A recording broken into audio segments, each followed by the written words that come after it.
I'm Emily. I'm 26 years old. I've been dating my boyfriend, whom I met through an online game, for exactly 1 year.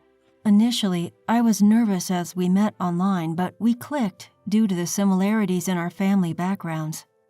Now, he is the one who understands me the most and is very important to me. We were invited to an outdoor party hosted by his friend, and we decided to attend together. It was a barbecue at the cabin owned by his friend's father. Everything tasted delicious, and his friends I met for the first time, their wives and girlfriends, were all wonderful people. Initially, I was nervous, but by the time we left, I was completely at ease. On the way back, suddenly he stopped the car and started to talk. "What did you think about my friends? They are all very nice people. I'm glad I could get along with them and had fun. Thank you for taking me there." "Really? I'm glad, I hope we can keep having fun like this, preferably as husband and wife. What do you think?" I was surprised. Was that a proposal? Of course, my answer is yes. It's like a dream. We were so excited. In the heat of the moment, we decided, let's have our wedding there, and headed to a memorable hotel. This is the first place he brought me to on our first drive date when we had just started dating. It's a quiet hotel in the mountains, and from the restaurant, you can see the lake in front of the hotel. Not only was the view stunning, but there was also a couple having their wedding at that time, and he remembered me saying, "How lovely." We both agreed that we would like to have our wedding at that hotel. But as soon as we arrived, our hopes were dashed. It is indeed a secluded hotel, but it is famous for its high status. At the moment, we were returning from an outdoor event, dressed casually in t-shirts and jeans, sneakers, and carrying backpacks. It was clear that we weren't fitting into the upscale atmosphere of this hotel. However, the bellhop, who should have greeted us, glanced at us and then blatantly ignored us. We even caught him exchanging looks and laughing with other staff members.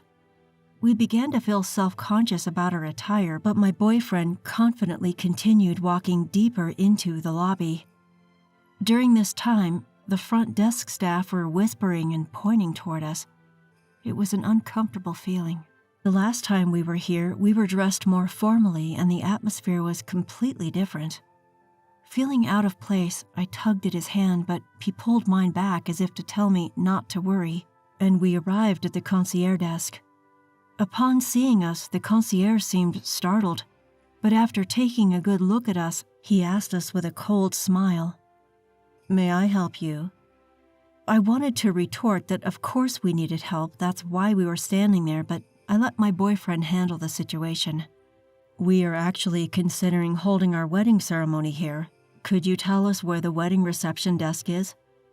Upon hearing this, the concierge made a clearly disgusted face. "This isn't your ordinary city hotel. It's a place frequented by celebrities and the wealthy. I don't think it's the kind of place where people like you would hold a wedding." "I'm aware. We've been here before. We loved the view and thought it would be great to hold our ceremony here. As I said, this isn't a place where people like you would have a wedding." "What do you mean by that?" "Can you just connect us to the wedding reception desk?" I could sense his frustration growing. As his voice raised, I gently squeezed his hand to calm him down.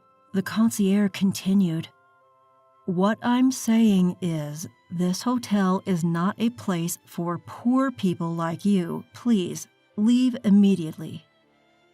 What? The poor? Did he just call us poor? This concierge just called us poor.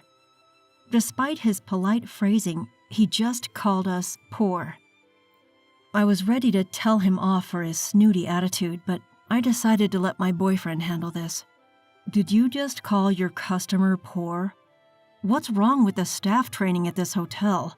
Sir, I must ask you to leave this lobby immediately as it is getting dirty. It's causing an inconvenience to the other guests.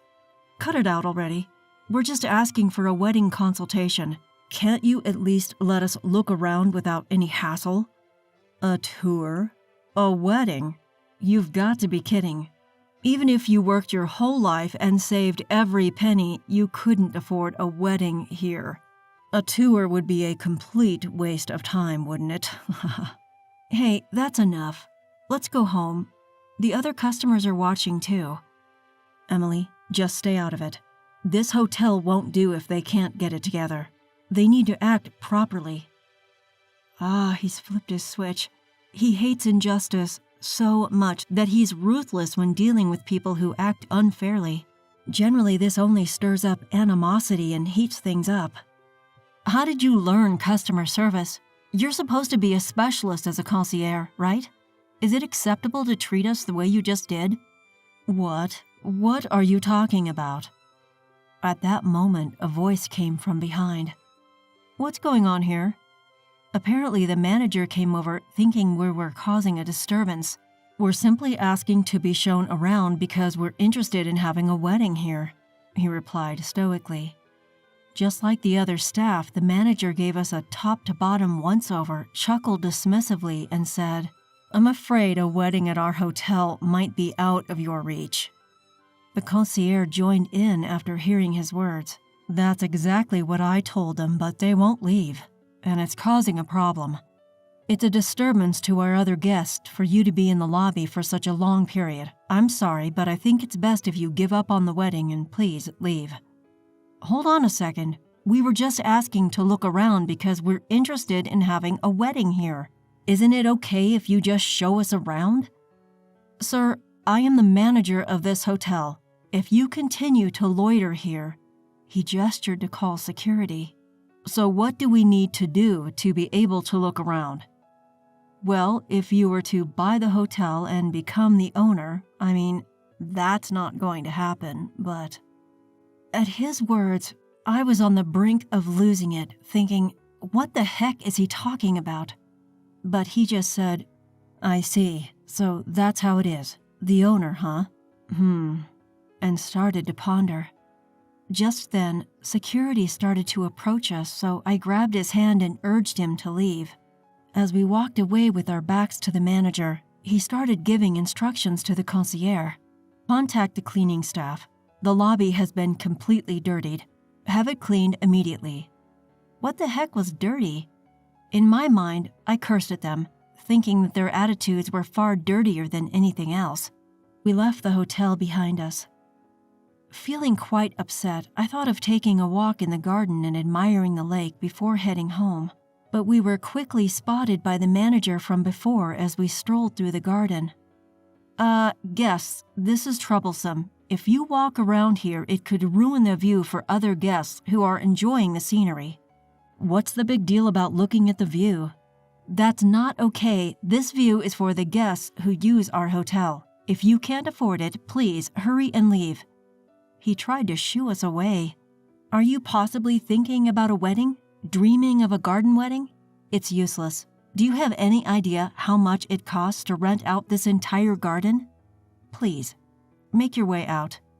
Then he sprayed me with a hose. Stop loitering and get going. Oh no, I'm all wet now. What is this old guy thinking?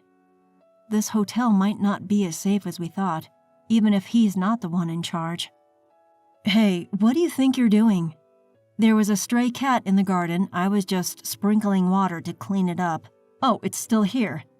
He threatened to spray water again.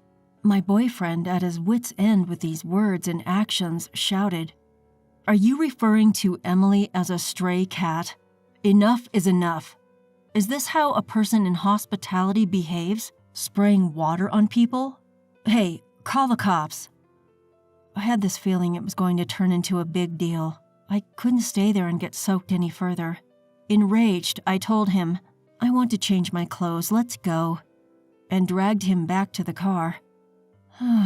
We came here excited about planning our wedding, but this turned out to be quite an ordeal. This hotel feels so different from when we visited on our date, it's almost like a different hotel altogether. No, the wet clothes I'm wearing are a clear proof of reality. I'm so glad I had a change of clothes in the car. After changing and feeling a bit refreshed, he asked me, Emily, what do you want to do? do you still want to have our wedding at this hotel?" Honestly, I didn't really care at that point, but it's still a place of fond memories.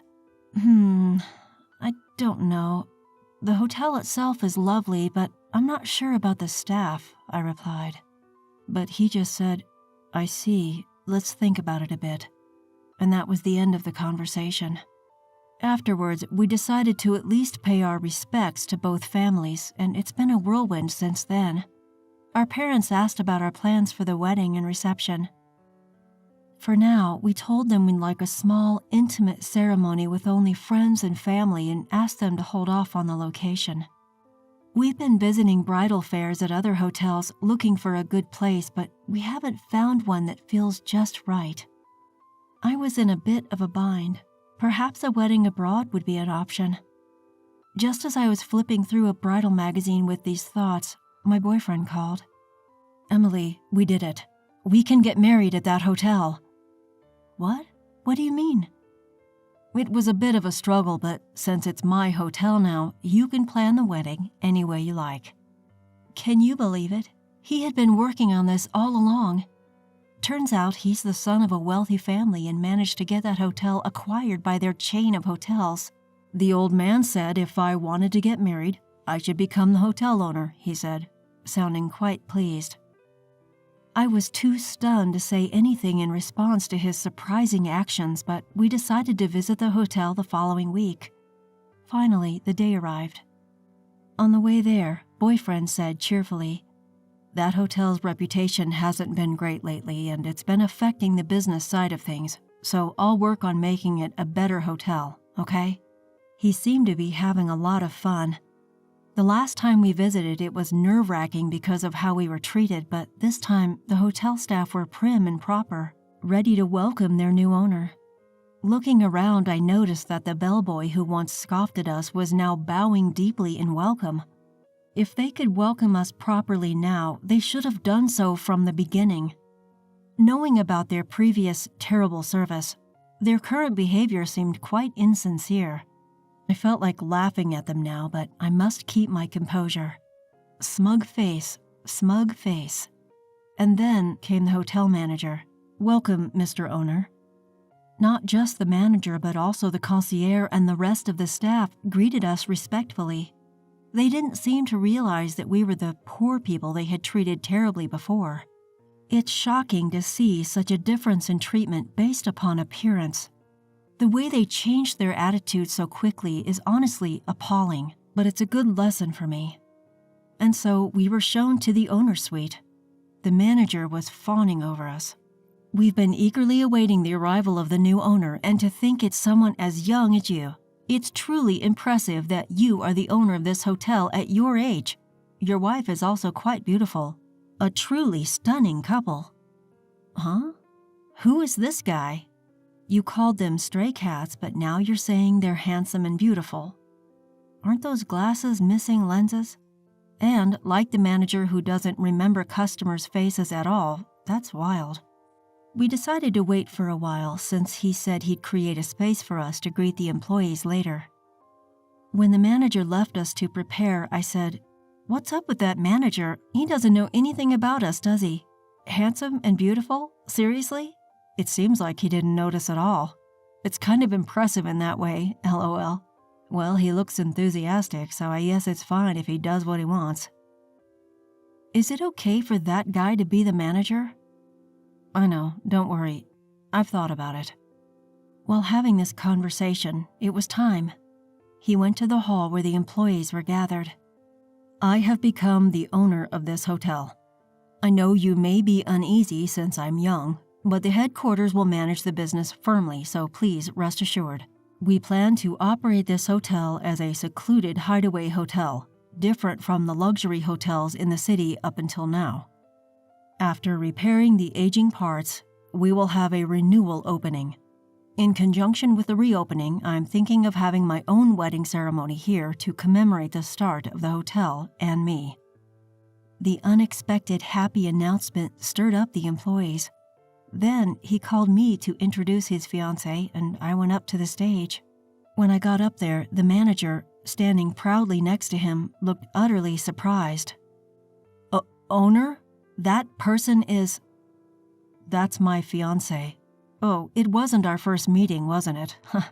You didn't recognize me either, did you? At his direction, I was dressed in a t-shirt, denim, and sneakers, like the last time we visited the hotel. If I had worn a dress and heels, he wouldn't have noticed, but just by changing my clothes, he seemed to remember me right away. Seriously, this manager seems to judge people solely by their clothes.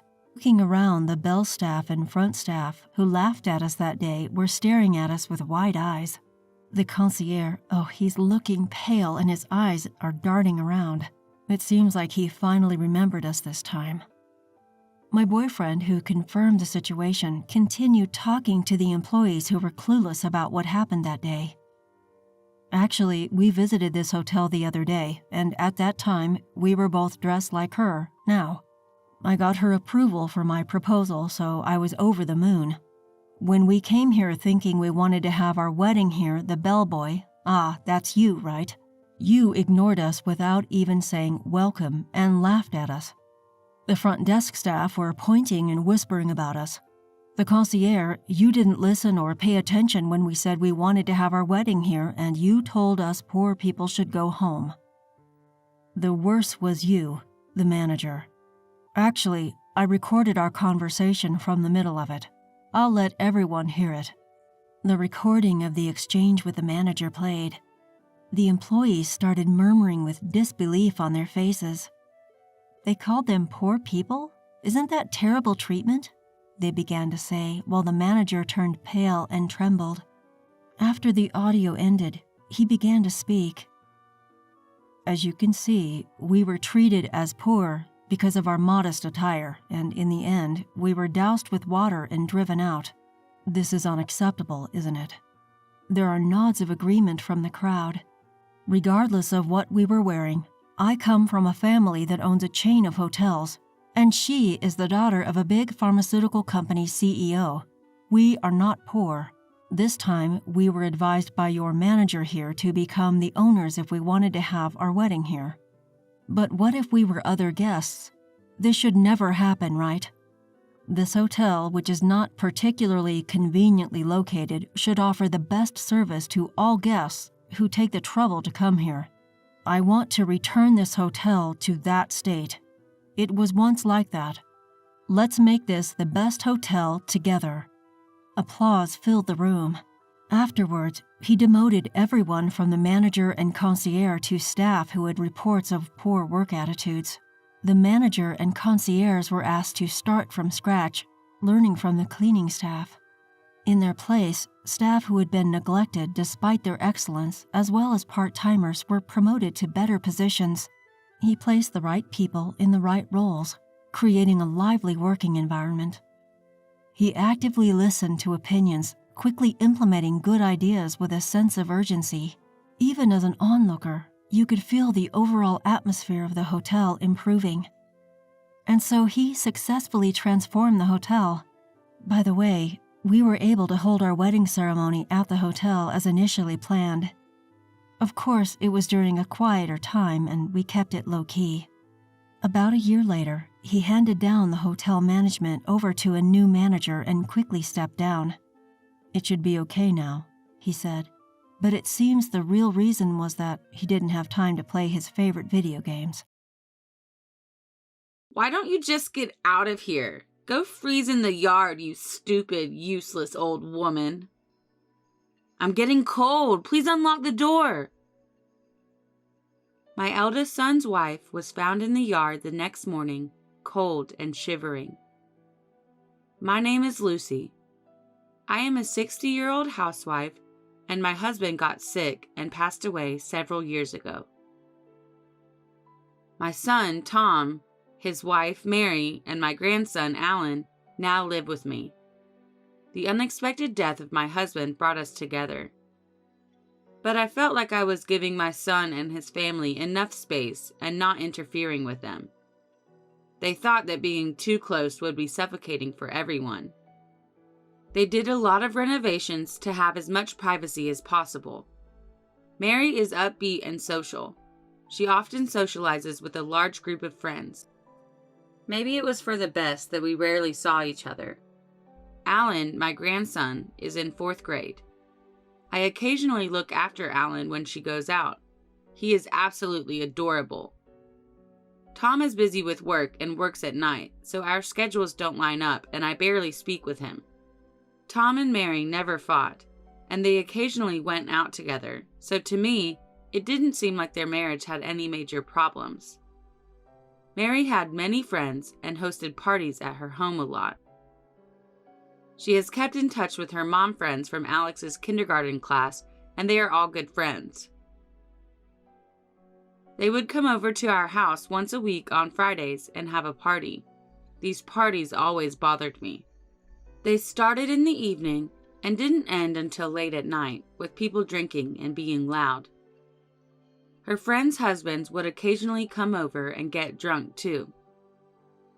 They didn't care if Alan got sleepy or hungry, so Alan would come to my room a lot when he was bored. One time, an ambulance was called because a drunken friend of hers slipped and fell into glass and was covered in blood. Another time, a fight between couples became so heated that they were on the verge of calling the cops. It was always me who calmed Alan down and apologized to the neighbors the next day for causing a scene. Mary didn't want the parties to stop, and she looked forward to them every week. I considered talking to Tom about it, but since he worked the night shift on Fridays, he had never witnessed these parties. I didn't feel comfortable confronting him. I expressed my concerns about Alan to Mary once. "Don't you think they're a bit much? I don't want the police or an ambulance called. It's bad for Alan." "I'll look out for Alan on Fridays, so why don't you all go to a restaurant outside and drink responsibly?" "I'm not allowed to unwind. Living together stresses me out more than you know. Wouldn't you feel the same if you were in my shoes? Plus, going out to drink costs more money than doing it at home. I can't tell them they can't come here. You don't know how I feel." She was furious and refused to speak to anyone. Then there was one Friday. Alan was drowsy when he got home from school. He said he felt tired. I took his temperature, and he had a 100-degree fever. "Of all days, it's Friday. Everyone will be here soon, so why don't you go to your room and sleep so you don't bother us?" "Why don't you just cancel just for today?" I held back what I really wanted to say. "Then I'll watch Alan today. Is that all right, Mary?" But she refused, probably because she knew I was annoyed. "It's all right," she said. "I don't need you to be worried. We're not that loud. Why is it always the mom's fault when a kid gets sick?" I didn't mean to imply that it was her fault, but I had no choice but to say something. "If you start feeling bad, come to my room," I told Alan. "I have some TV shows we can watch tonight. I'm planning to stay up late." "Thanks, Grandma," he replied. "I'll be all right." I felt a little better, but it was still a significant day. I could hear them all being very loud from my room. I heard a faint knock on my door. I was worried about Alan. I rushed to open the door, and Alan was standing there. He said, "Can I spend the night with you?" He cried. "I can't sleep because my head hurts. Even when I cover my ears, it's so loud." I rushed him into the room and handed him a drink, which he drank in one gulp, most likely because he was thirsty. His hands felt hot, so I took his temperature, which had risen to 102. For the first time in a long time, I was fuming, but I resisted because taking care of Alan was more important than telling Mary off. Alan still had a fever the next morning and still looked sick as ever. "Alan looks sick, so I think we should take him to the hospital this morning," I told her, because most hospitals only see patients in the morning on Saturdays. I told her, but she couldn't get out of bed, probably because she had been drinking late the night before. "Oh, don't worry. It'll get better soon. You'll be fine, right?" Mary said. "Alan?" She spoke in a sleepy tone, not even looking up from her bed. Alan responded, but he was clearly not fine. Alan has had asthma since he was a child, so he is prone to asthma attacks when he is sick. As I stood there watching him, fearful that he would have another attack, he started to wheeze, just as I had predicted. "Mary, I think Alan is having an asthma attack. Where is his medicine?" I asked, but Mary was sleeping through it and wouldn't say anything. "All right, I'm going to take him to the emergency room, okay?" I told her this several times before I took Alan to the hospital. I was able to get him back for inhalation and medication. I was so relieved to see Alan feeling better. When Mary woke up that evening, she exploded. "Don't be selfish. He didn't need to go to the hospital. How much did going to the emergency room cost you? I can't believe it. I tried to talk to you many times, but you drank too much and couldn't wake up. Can't you just stop drinking when Alan is sick? He was in a lot of pain. Fever is common in kids, and it's already gone away, so it wasn't a big deal. Asthma flare-ups are also common. Don't be a jerk and spoil him just because he's your grandson." I thought I should tell Tom about it, so I did, but he said, "But Alan is fine, right?" He said, "Don't worry about a kid's cold. Mary is under a lot of stress about the living situation, so please be patient with her. I need you to take a step back because you live together." Message received. I couldn't say anything back when he talked about the stress of living together. Tom was hurt at work one day at the end of the year. He needed surgery and spent the week in a hospital. Tom spent the holidays and the end of the year there.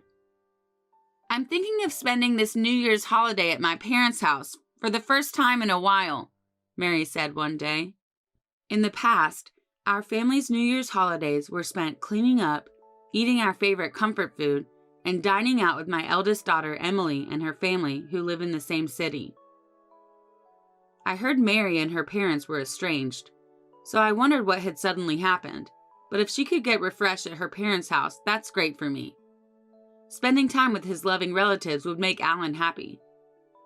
"That's great. You're going to bring Alan, aren't you? I bet your parents are excited." "I'll bring him. While I'm there, could you check on Tom?" "Of course." Other than visiting Tom, I'll be alone for New Year's this year. "If you're going to spend the holidays alone, why don't you come to our house this year?" Emily responded. So I decided I would. Mary and I were both supposed to leave the house on New Year's Eve. I was sweating as I cleaned the house that day. Maybe it was because I was getting older, but cleaning felt like a chore I'd been putting off for a long time. Mary was gone for the morning because she needed to go shopping, so I ended up doing as much of the cleaning as I could on my own. When Mary got back from shopping, she started fidgeting with her watch. "Lucy, what time do you plan to leave?" she asked. "Aren't you done yet?" When should I leave?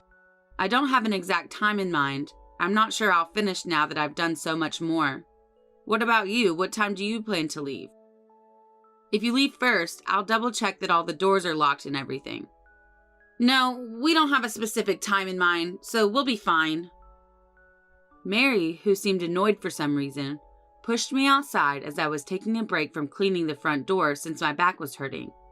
She also threw my stuff outside, as if to throw it at me, and she said, "Oh my God, how long are you going to keep cleaning, you slowpoke? Go freeze in the yard, you useless old woman." I was sweating profusely from all the cleaning and was dressed in thin clothes. So when I was thrown out into the yard, I was cold and chilly. It was snowing outside. "Mary, let me in. I haven't changed my clothes. I'm freezing." "You shouldn't be so slow. Why don't you just leave?" My coat had been thrown out with my luggage, so I put it over my sweaty t-shirt for the time being. I couldn't get into the house because both the front door and the kitchen door were locked. I called Mary's name for a while, but she didn't respond, so I gave up. I decided to take a train to Emily's house because there was nothing else to do. I made it there. "What's wrong? Why are you in such thin clothes?" Emily asked, surprised to see me. "Get inside. You'll catch a cold. Have you seen Bob?" He was worried about you because it was snowing, so he headed to pick you up. He said he texted you. Only then did I realize I'd left my phone at home. Emily's son, Bob, is a college student. I felt bad for him because he'd driven all the way there to pick me up and we missed each other. Emily texted Bob and told him that I came by train. Then Bob told us something shocking. I called you several times, but you never returned my calls. Then I heard a ringtone coming from inside the house. I assumed you were sick, so I went inside on my own. The front door was unlocked for some reason. I found your phone in the living room and figured you weren't there, but then I heard noises coming from upstairs. I went up because I thought maybe it was a robber. It makes sense that Bob would think it's a robber since the door was unlocked. Then I noticed Mary and an unknown man hugging in the bedroom. What? Mary headed to her parents' home with Alan. I was taken aback and froze for a minute. They jumped off the balcony into the yard, wrapped in a comforter. So I dashed after them and looked around the yard, but I couldn't find them. They escaped. You let them escape? I don't think they got hurt because of the bushes and the snow on the ground. I locked the second floor door and was about to leave when I heard a noise from the next room and saw Alan. Alan was small enough to hide behind Bob. Sorry, my mom told me not to leave my room until after the new year. Alan was sitting in his room, surrounded by a bunch of sweets, bread, and juice. I brought Alan here because I thought he'd have more fun and be more comfortable here. I made sure to lock the front door. The key is under the flower pot. I'm glad nothing has changed since I was a kid. You did a good job of shutting the door. Mother, I believe it's time to discuss the future with Tom. Let's play some games, Alan. The two happily exited the room. I'm not interested in Mary's affair right now. They can talk it out or do whatever they want, but I can't forget what she did to Alan. We spent that night relaxing with Emily and the others because it was already dark. Emily, Bob, and I went back home the next morning. We chose to leave Alan with Emily's husband. When we got home, we noticed a figure at the front door. It was Mary. She was barefoot and trembling, wrapped in a comforter. Ah, there she is. You locked me out! Mary shivered in the cold and chattered her teeth. We went in the house so Mary could warm up. At this point, I couldn't even speak to her. Eventually, I broke the ice once Mary stopped shivering. I heard from Bob. Who were you with on the second floor? What are you talking about? You've got the wrong person. And Bob, what are you doing breaking into someone's house? Why didn't you press the intercom button? I noticed a pair of men's shoes near the entrance. But are those Tom's? Let me ask him. There was a thief in the house. I was about to start a fight when I was surprised. It was a close call. That's a big deal. I guess we need to call the cops. Emily took out her phone. Stop! I see what you're doing. Okay, you caught me. So who the hell is that man? Mary lowered her head and didn't respond. Didn't you jump off the balcony with that man? What happened to him? Where is he? He left a long time ago. Mary was surprised to be abandoned by the man she was having an affair with. And she spent the entire night barefoot, wrapped in a comforter, and he had left and gone home. Oh, he left you? How sad. Mary's face became flushed, like Bob's words struck a nerve. How could you not take care of Alan? Did you plan to lock him in the room while you were having fun? I'm not interested in your affair, but I just can't forgive you for what you did to Alan. I agree with her. He's in 4th grade. He can be alone just fine. I may be his mother, but that doesn't obligate me to prioritize him in my life.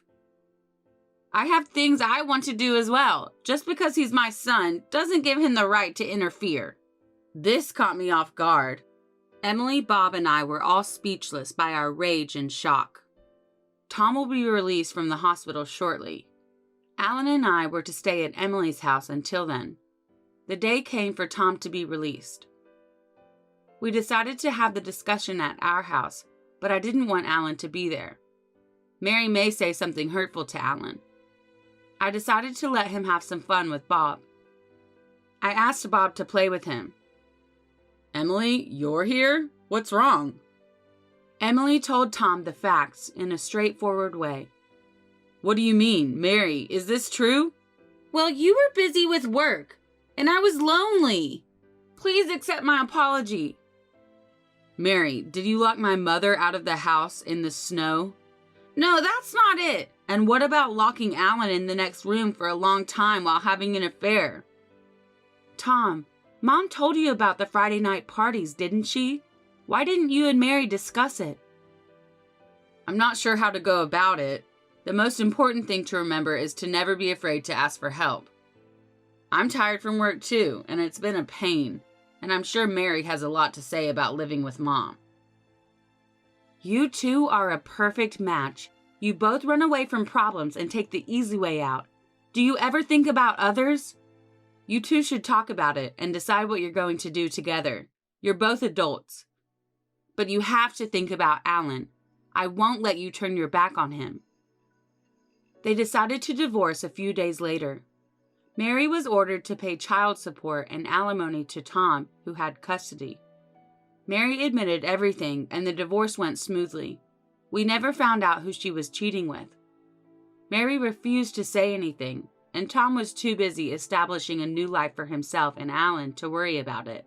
But 3 months later, the other man's family found out about the affair, and we learned who he was. To my surprise, the other man was married to one of Mary's mom friends. It was one of the men who came to the Friday night parties sometimes. He and Mary continued their relationship after she and Tom divorced. The reason she easily agreed to the divorce was because she didn't want anything about the parties to come out. I don't understand how she could keep dating a man who abandoned her in the snow while she was freezing. Mary stayed with him even though she had to pay child support and alimony.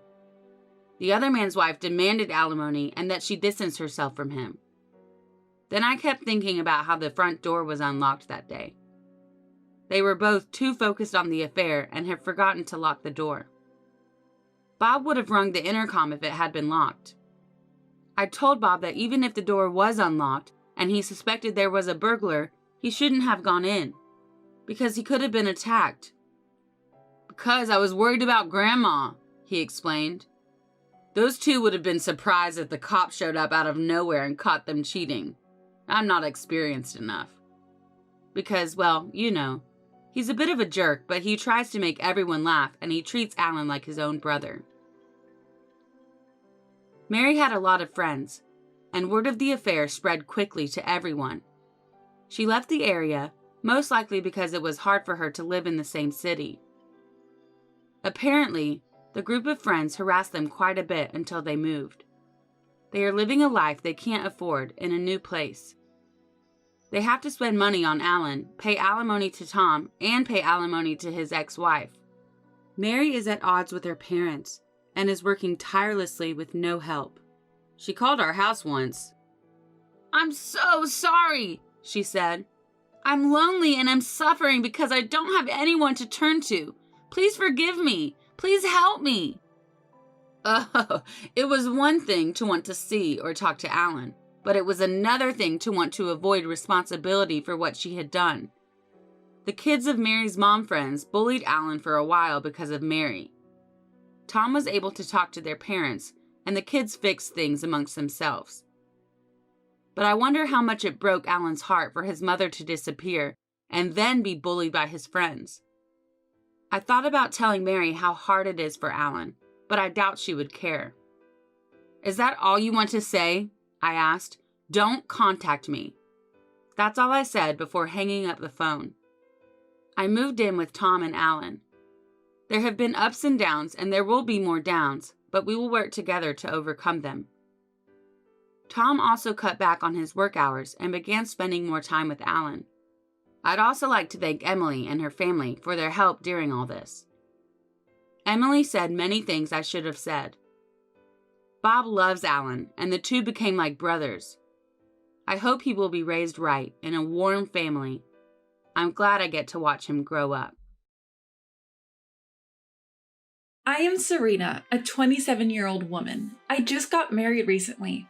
Back home, my father and brother treated me terribly, but it wasn't just me. My mother also suffered at their hands. We women were treated like slaves. If my father or brother commanded something, we had to act immediately. We'd be scolded for being slow if we didn't move fast enough. It was like this since I was little. Why are you so slow? Just get it done already. Yes, Dad. You can't even do this much and you're in elementary school? What a disgrace. That's why women are useless. Don't say that, Dad. Shut up and be quiet. I don't want to be called Dad by you. I've been doing chores since preschool, but it got worse once I started elementary school. While my father and brother relaxed, my mother and I were constantly busy. Whenever they wanted a drink, we had to bring it right away. Even in the depth of winter, if they wanted ice cream, we had to go out to the convenience store in the cold. So my mother and I were always exhausted. My mother felt sorry for me and cried all the time. I'm sorry. It's because I'm weak that they treat you like this, Serena. No, Mom. Serena, you have to leave this house someday, stand on your own 2 feet, and run away from your dad and brother. But what about you, Mom? I'll be fine, as long as you're happy, Serena. When I reached 10th grade, I thought about going to college, but my father said women didn't need education. He had a very old-fashioned mindset, thinking a high school diploma was enough for a woman. But I was in college prep school, and all my friends were planning on going to college. I loved studying, and I was determined to go to college. Despite this, my father wouldn't allow it. But at that time, my mother stood up against my father. I'd never seen her so determined. She excels at her studies. That's why I'm going to let her go to college. What? Are you challenging me? How many times do I have to say that women don't need an education? What good will it do when all she'll be doing is cooking once she's married? An education will never go to waste. It'll come in handy even after she's married and has kids. Then do what you want, but I'm not paying for the tuition. Fine, then I'll take care of it. My mother had some savings and she used it to support my college education. I got accepted into my first choice university, a private one. I felt guilty about the expense, but thanks to that, I met my husband. I had always been afraid of men, but he changed that for me. He was so kind when we met at our college club. He was always cheerful and could make anyone laugh. Having grown up impressed by my father and brother, for the first time, I felt something positive towards a man. I started to think that I wouldn't mind dating someone like him, but I couldn't bring myself to confess and I kept my feelings hidden. In the end, we didn't date during our college years. After graduation, I ran into him at a reunion. He had changed a lot and had become a sophisticated city man. My family home was in New York, but in a rural area, and I had lived in an apartment during my university years. After graduation, I had been working in Manhattan where I was known as Plain Jane at my company. I wasn't sure if a plain Jane like me was suitable to be with him, but he asked me to come over, so I did. We reminisced about our old club days and ended up dating. After a year and a half, he formally proposed, and that's how we got married. After creating my own family, I was worried about my mother back at my old home. I felt sick thinking she was still being abused by my father and brother. Hello, Mom, how are you doing these days? I'm fine. More importantly, are you doing okay, Serena? I'm fine, really. Danny helps out with the chores. He's probably even a better cook than me. Oh, is that so? I guess he got that from his father, who's a chef, right? Maybe. Don't worry about me, okay? And you need to take care of yourself, Mom. Yes, I got it. Mom said this in her usual kind voice, but somehow I had a bad feeling. I had the hunch she was in trouble, due to my father and brother's horrible treatment. They despised us for being women, but my mother in particular was targeted. It was because of the scar on her face. She had an accident before I was born, which left a prominent scar. My father would call it hideous and disgusting, so my mom always covered the right side of her face with her hair where the scar was. It was heartbreaking that my mother, who got injured defending my father, was being called ugly. It was clear my father didn't appreciate her at all. Even my brother was cruel, saying things like, "Don't come to the open house, you're disgusting." I thought those were things one should never say, even if they are family. One day my husband and I were enjoying a happy hour. In the heat of midsummer, we were sipping chilled beer while nibbling on snacks. Suddenly, our home doorbell rang. It was just before 9 p.m. and we wondered who it could be at such an hour. Stepping out with my husband, we found Mom standing there. "Oh, Danny. Mother-in-law, what brings you here at this hour? Could you lend me $20? I'm sorry for bothering you, Serena and Danny." $20 is fine, but what happened? I thought I'd head to a motel or something. A motel? What are you planning to do there now? As long as I can get some sleep, that's enough. What? I was kicked out of the house by your dad and his lot. I don't have any money. I froze in shock. When I asked her to tell me more, the details were beyond horrific. After dinner that day, Mom had been doing the usual housework. That's when Dad and brother started demanding more alcohol and ice cream. So Mom left the house with just her coin purse and smartphone.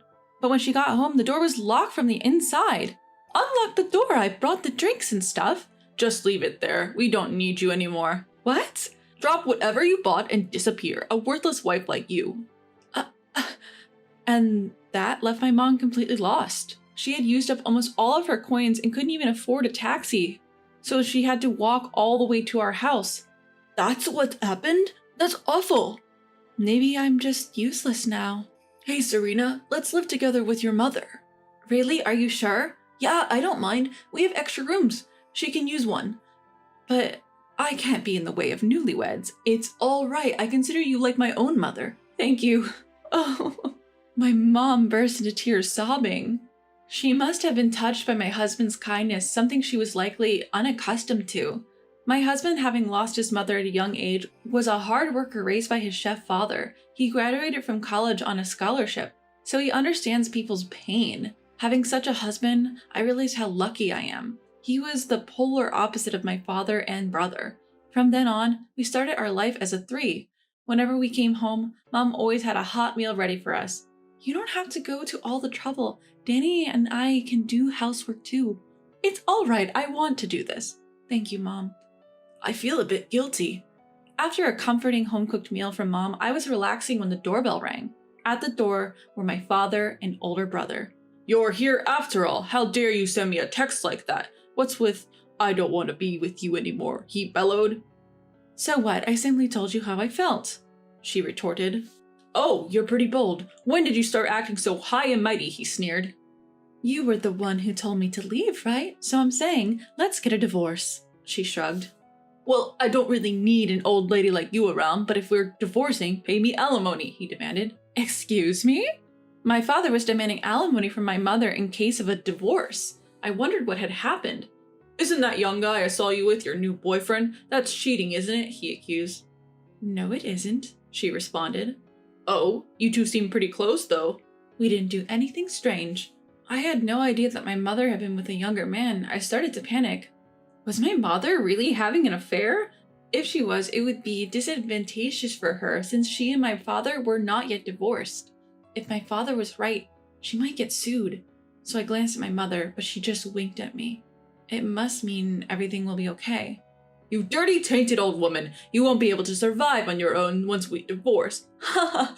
Go ahead. Pay me and live your pitiful life, he scorned. I don't mind if we divorce. I have a job, she stated. Huh? The young man you saw me with is a business partner of mine. He's a very talented and wonderful person. Job? But you've always been a housewife. I've been working from home, even without a computer. A smartphone is all I need. I occasionally meet him for discussions. So that was it. So I have $50,000 in my bank. Even if I divorce you, there won't be any problem. My father was dumbfounded. My brother had the same shocked expression. Neither my father nor my brother knew my mother had been working. But I was the only one who knew. She had told me secretly. She had said to keep it a secret from Dad and my brother, probably fearing they would depend on her financially. Oh, I see. Let's start over. Come back home. My father said this as soon as he found out about the money, but my mother coldly replied, Why would I? I'm not coming back. I'll divorce you. Huh? Why? I'm offering to live with you. Why are you so condescending? I'm not weak like before. I don't need someone like you, cheating man. Eh? At the words cheating man coming from my mother, my father seemed shocked. My brother standing next to him was also surprised. Didn't you say something to my business partner, Emma? She asked. Well, he's dating a woman younger than Serena. It's repulsive, downright disgusting. No, you've got it all wrong. It's a misunderstanding. What's there to misunderstand? Can you say the same after looking at this photo? My mother was showing a picture she had found on her phone. It was a picture of my father being cozy with a young woman named Emma. They seemed too close, and their faces were almost touching. I found myself thinking how gross this old man was. It was shocking to think that this pervert was my father. But how did my mother find out about the connection between my father and Emma, one of her business associates? There was a reason. One day she had gone to a cafe for a face-to-face meeting with Emma. Though they also met online, they made a point to meet in person once a month. During that meeting, my mother noticed the ring on Emma's finger. Apparently, it looked exactly like one my mother had bought for herself years ago. So she complimented Emma on her ring. Emma replied, "Thank you, my boyfriend, an older gentleman, gave it to me. It's secondhand, but I love it because it's quite valuable." This made my mother suspect that my father might have given Emma the ring. This diamond and emerald ring was custom made for my mother, so there was no other like it in the world. Given that it was an original design, my mother suspected that my father had given it to his mistress, Emma. When she returned home and opened her jewelry box, she discovered the ring was indeed missing. That was when my mother was convinced. "So I'll be asking for compensation for the affair, and we're getting a divorce." "What? Who's going to do all the housework then?" "Really? You and your son can handle it, can't you?" Both my father and brother were hopeless at domestic chores. Being unable to do anything, they had dumped everything on us women. So they would be in trouble if my mother left. I couldn't help wondering why they had chased my mother out in the first place. That's when I decided to intervene. "If you're going to be in trouble without Mom, why did you chase her away in the first place?" "That was just to spite the mistress." "What?" "I just wanted the other woman to suffer. I'm not the bad guy here." "You're still saying that? You're the one who cheated. You're the worst. So disgusting." I had never been able to stand up to my father or brother before, but things are different now. I had a strong ally in my husband, and my mother had become stronger. I had to become stronger too to protect myself, my husband, and my mother. Feeling this way naturally, I was able to stand up to my father. My brother was crying and whining, saying he didn't know what to do next. Apparently, he can't even make an omelet. The only dishes he could make were bacon and eggs and salad. I wondered if those even counted as cooking. If they were so incapable of cooking, they could just live on instant ramen for the rest of their lives. My mother wasn't a housekeeper or a slave. Why should she have to come home cheerfully after being cheated on? My father and brother were out of their minds, I could tell. They couldn't hold a proper conversation. "Well then, since it's decided, we need to get prepared. I have to find a good lawyer." "Hold on! I don't care anymore. I'm definitely getting a divorce, be it mediation or a trial, it doesn't matter. I've suffered emotional distress from you, and I might be able to get a lot of compensation money." "No way, I don't want that." My brother was smirking at this point. Even if a divorce occurs, the parent-child relationship won't end. So he said he would still be able to inherit when our mother passed away. But it didn't turn out that way.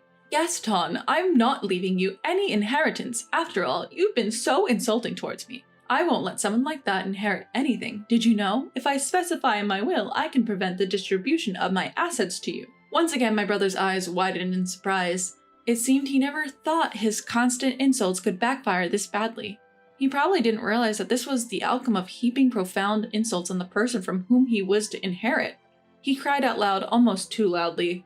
We lived in an apartment and his cries echoed down the hallways. I thought it might disturb the neighbors. A man from next door, who looked kind of scary, whom we tried not to interact with, came out due to the noise. He yelled at my father and brother and they scampered off like they were running for their lives. Then my mother divorced my father. It was a tough battle, but she managed to secure a hefty compensation. She cut off all ties with Emma, my father's mistress. After that, my father seemed totally downcast. My brother too, upon realizing he won't inherit anything, spent every day in gloom. My father's work suffered and he was gradually pushed into less significant roles. Finally, he voluntarily quit. My brother, who was a freelancer, couldn't make ends meet with his income alone. He reached out to me for help, but I ignored him. Of course, I blocked his calls and messages. After that, my mother moved to a different apartment. She said she felt guilty staying with us. My husband felt lonely, but I thought some distance might be a good thing. Even now, we three occasionally have dinner together and it's truly enjoyable, but soon we will become 4. That's because I am pregnant. I have no intention of letting my child meet their grandfather. I can't bear the thought of letting such a disgusting man hold my child. From now on, for my husband, my mother, and my child, I plan to become a stronger woman. "We don't need you anymore. Strangers should just express their condolences and leave." With no regard for the onlookers, my mother-in-law yelled. Today is the funeral of my recently deceased father-in-law. This woman, who typically tormented me, took this opportunity to let loose on me more than ever. How can she treat anyone like this with no hesitation? I was the one taking care of my father-in-law.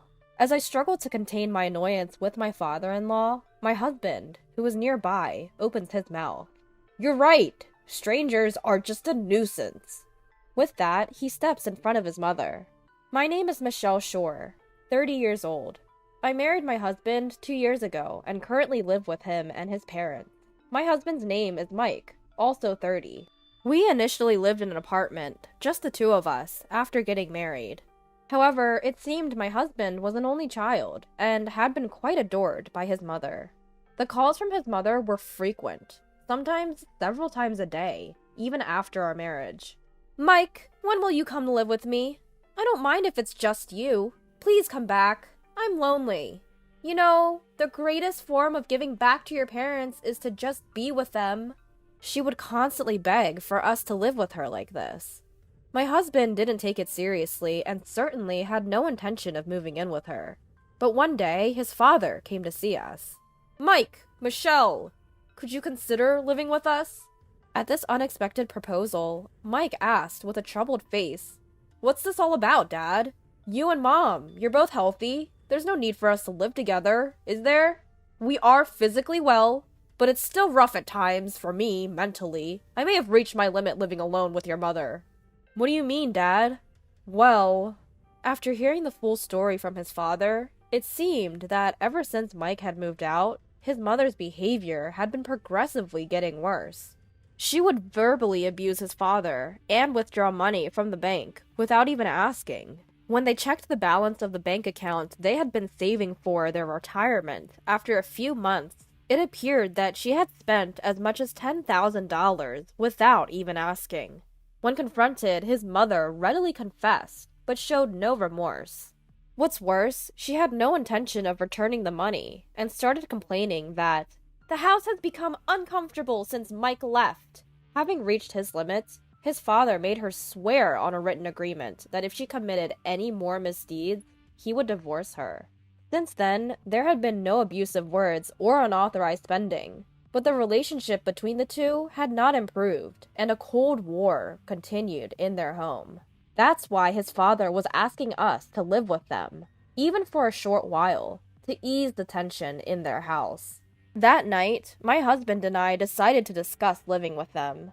He seemed to think that I would be against it, and began by saying, I understand Dad's feelings, but Michelle, you'd be troubled if we suddenly had to live with them, wouldn't you? But it's true that your father is having a hard time, right? If there's something we can do, we should do it, shouldn't we? But wouldn't that be hard on you? I'll be fine.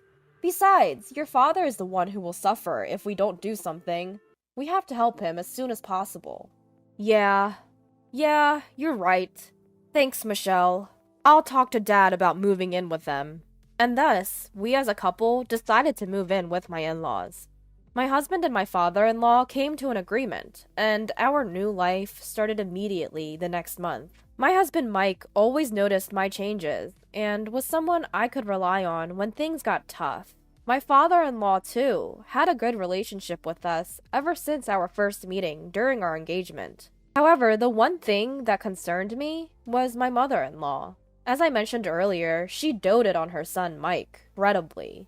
When we went to meet them for our engagement, she only talked to Mike and completely ignored me. Even after we got married and visited their house a few times, she only talked to Mike. When she did talk to me, it was the bare minimum, and she made it very clear that she didn't enjoy our conversations. It wasn't that I had a bad relationship with her, I just personally found her difficult. However, since moving in, she was always happy because she got to live with Mike. So we didn't have any major issues, even though she never really talked to me. One day, after about a year of living together, an incident broke out, and it turned our life upside down. I got a phone call while I was at my part-time job. It was from Mike, who should have been at work too. Michelle, listen carefully, he said. It seems that Dad has collapsed and been taken to the hospital by an ambulance. What? Dad? I replied. I'm leaving work now and heading to the hospital. What about you, Michelle? Of course, I'm coming too. I'll talk to my manager right now. Okay, let me know when you get to the hospital. I hurried to the hospital and met up with Mike. When we got to my father-in-law's room, he was lying in bed, but turned to us and spoke. Sorry for making you worry, he said with a smile, which gave us a bit of relief. But then I noticed something odd. I looked around and timidly asked him, Dad, where is Mom? Oh, her. She's at home. Home? Why? I collapsed at home. She didn't even bother to call an ambulance. I had to call them myself. So, she didn't even ride with you in the ambulance? That's right. But don't worry about it. Oh, Dad. The shocking revelation left us speechless. Not only me, but Mike too, was turning red with rage. Thankfully, my father-in-law recovered and was able to be discharged after a few days. However, he was diagnosed with advanced cancer, and the collapse had left him with severe paralysis throughout his body, leaving him unable to live alone. The doctor informed us that he needed full-time care, and we were at a loss for words. When Mike relayed this to his mother, she let out a heavy sigh. She acted as if she was being inconvenienced, but Mike and I managed to persuade her, and we all decided to work together to take care of my father-in-law. Mike made a good earning, so I quit my part-time job to dedicate myself to caregiving and house chores. Ever since then, my life centered around caregiving. While it was challenging to adjust to something new, my father-in-law always wore a smile and thanked me, saying, "Thank you." When Mike got home from work, he would take over the caregiving responsibilities. This allowed me to finish preparing dinner and take a bath while enjoying a brief period of freedom. We were living each day in this cycle, making it possible for me to continue providing care without overburdening myself. That being said, it wasn't all smooth sailing. When Mike left for work, my mother-in-law wouldn't lift a finger to help. Moreover, she would become irritated when I was busy caring for my father-in-law and couldn't handle all the housework. One day, unable to bear the situation any longer, I confronted her directly. Mother-in-law, could you maybe help out a bit more?" I asked. "What? Why all of a sudden? You're so full of yourself," she responded. "If you don't want to take care of my father-in-law, I'll do it. Could you at least help out a little with the household chores in return?" "Shut up! You're only our daughter-in-law. The housework is your job. And of course, so is taking care of him. Wait a minute. We've talked about doing our best to help each other out. You decided that on your own, didn't you? Don't drag me into that. I just wish he would die already. I need the inheritance money." "Hold on. How could you say such a thing? Your husband is still..." "Enough! You're a stranger to begin with." The conversation ended with my mother-in-law calling me disrespectful and leaving. I asked her for help a few more times, but to no avail. I also talked to Mike about it, and he tried to talk to her, but she would always play the victim, making it impossible to have a meaningful discussion. To make matters worse, Mike had to transfer. Upon hearing the news, my mother-in-law gleefully suggested, "Let's put him in a nursing home." But nursing homes are expensive, and she's not working. Given that my father-in-law is physically disabled but still mentally well, is there really a need to put him in a home? After thinking it over many times, I decided to stay behind and continue taking care of my father-in-law. Initially, my mother-in-law made her displeasure quite obvious, but I didn't let that get to me. Despite Mike's concerns, I stood firm in my decision. However, what I didn't realize was how this choice would bring me so much distress. A few months had passed since Mike had started his new assignment elsewhere. On this day, I was going to meet a close friend who lived far away, but was visiting town. I had previously informed my in-laws about this and had arranged for my mother-in-law to take care of my father-in-law for the day. However, just as I was getting ready to leave, my mother-in-law came into my room without knocking and said, "Michelle, I'm going shopping with a friend right now. Could you please take care of the house and him?" "Wait, what? I thought I made it clear that you were supposed to take care of my father-in-law today, since I'm meeting up with my friend." "Oh, is it? I don't remember." "That's so unfair. I've told you days before."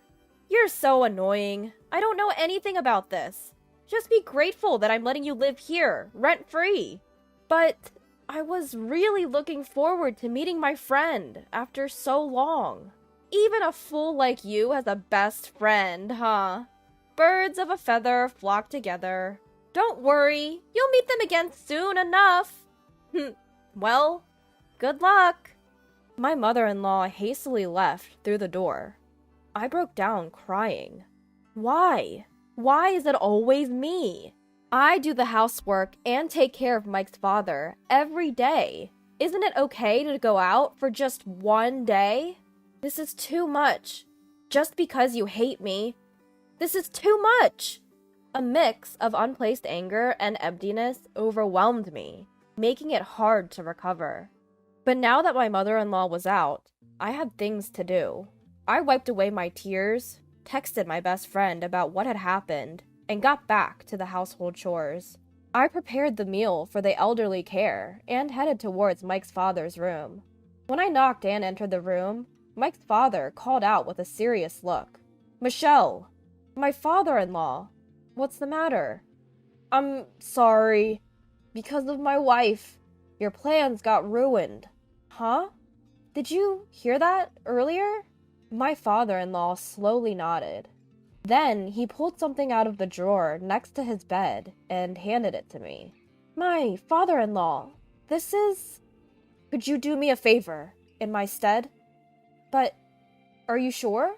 "Yes, I am. It's something I've decided a little while ago." Saying that, he pulled out a voice recorder from under his pillow. When the play button was pressed, an unbelievable voice came out. After hearing everything, I promised to fulfill my father-in-law's wish and went to this one place on a later date. But that was the last thing I was able to do for my father-in-law. 2 weeks later, my father-in-law's condition suddenly worsened in the middle of the night. Even though he was rushed to the hospital by ambulance, it was too late, and he passed away. My husband, who hurried back from out of state, was not able to be there at the end. "Father-in-law, what's the matter?" My mother-in-law, who always claimed it was too much of a hassle, left all the arrangements for the wake and funeral to my husband. We held a simple wake, just with our close family members, and then the day of the funeral arrived. My father-in-law had started his own company when he was alive and continued to work until the day he collapsed, so he had an extensive network. A large number of people attended the funeral, all showing tears for my father-in-law's death. I exchanged greetings with my father-in-law's acquaintances and waited for the funeral to start. Then my father-in-law, who had been sitting on a chair at the edge, approached me with determination. "Michelle, how long do you plan on staying here?" "Huh?" "Not huh? Now that his care is done, there's no need for you to be here anymore." "Wait, mother-in-law, what are you saying?" "We don't need you anymore. Strangers should just send their condolences and leave." Without caring about the surrounding eyes, my mother-in-law spit out these words as if making fun of me. At her loud voice, the surrounding people started to murmur. My mother-in-law reached out her hand to me and smirked. "Leave your condolence gift and go." At that moment, I felt my blood rush to my head. Who does she think she is? Just leave your condolence gift? We don't need you? This is no joke. How much do you need to insult me to be satisfied? I stepped closer, about to give my mother-in-law a piece of my mind. But the person standing in my way was none other than my husband, Mike. Slowly, with a hard stare at his mother, he began to speak. "That's right, Mom. Strangers are a nuisance." "My dear son, you think the same, right, Mike?"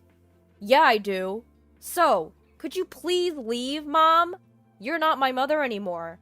Just take your stuff and go." "What? Mike, what are you—" Desperately clinging to her son, my mother-in-law's face tightens into a forced smile. Her voice trembles, her disturbance clearly visible. Mike turns to me, trying to convey something. Understanding his intention, I explain the situation to my mother-in-law. "Mother-in-law? No! Margaret, please, leave immediately." What did you just say? In your position as a daughter-in-law? I'm no longer your daughter-in-law. I'm a complete stranger. What are you talking about? You're not planning to steal that man's inheritance, are you? You've conspired with him and Mike to do this. No way! All of that man's inheritance is mine! No, it's not anything like that. After all, you're not getting a single penny of the inheritance.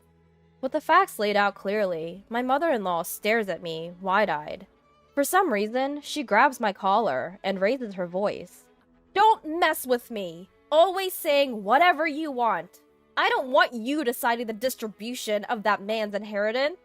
It's your husband's will. Oh, really? And? I don't care about his will. As his wife, I'm guaranteed a share of the inheritance. You won't get it. After all, you're divorced from my father-in-law. What? Yes, my mother-in-law is already divorced from my father-in-law, and I was the one who submitted the divorce papers. That day, my father-in-law showed me his divorce papers. Previously, he had made a pact saying, "The next time you commit a misdeed, we'll get a divorce." Out of precaution, he had apparently made my mother-in-law sign the divorce papers. She continued to torment me, even ruining my plans with my best friend. When my father-in-law found out, he was as furious as if it had happened to him. On top of that, she secretly entered my father-in-law's room to steal money, showering him with horrible words like, "Die already! Just pass on and leave the inheritance," etc. These cruel words were recorded by a voice recorder that my father-in-law had hidden by his bedside. Once I finished explaining all of this, the color drained from my mother-in-law's face. In front of her, Mike presented the divorce certification. To my mother-in-law, who was left speechless, I said one last cold sentence. Do you understand? You were long since abandoned by my father-in-law. It's just horrible that you trampled over the feelings of such a kind man. Wait a minute! Without his inheritance, how will I live? You've got to be kidding. Someone as lowly as you have no right to inherit the legacy left by my father-in-law. You should be thankful you've been able to live freely until now. From now on, you'll live a lonely life on a meager social security check. I'll never help you. I hope you suffer more than my father-in-law did when he was sick, and struggled to survive. With these words, my former mother-in-law left, crying. The funeral commenced shortly after, but she never returned. After the funeral, I returned home, but she was nowhere to be found. I packed my belongings and moved to my husband's place. Since we deleted my former mother-in-law's number, we have no idea what kind of life she's living now. Even if she were in trouble, we would not help her. Of course, we have no intention of seeing her either. After the move, Mike and I bought a small Christian shrine and decided to place a picture of his father. I started looking for part-time work nearby, and we returned to our dual income lifestyle. It's busy, but quite fulfilling. Bye, Dad. I'm off now, Mike said. I'm leaving too, father-in-law, I also said, and left.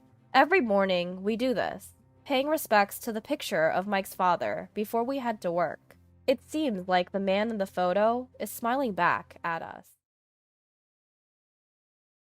After a lengthy discussion, we decided to get a divorce. The moment I signed the divorce papers and was about to leave, Carter said something unbelievable. "So, where's my alimony in the divorce settlement?" The cause of the divorce? Carter's infidelity in the first place. In other words, Carter was the one at fault.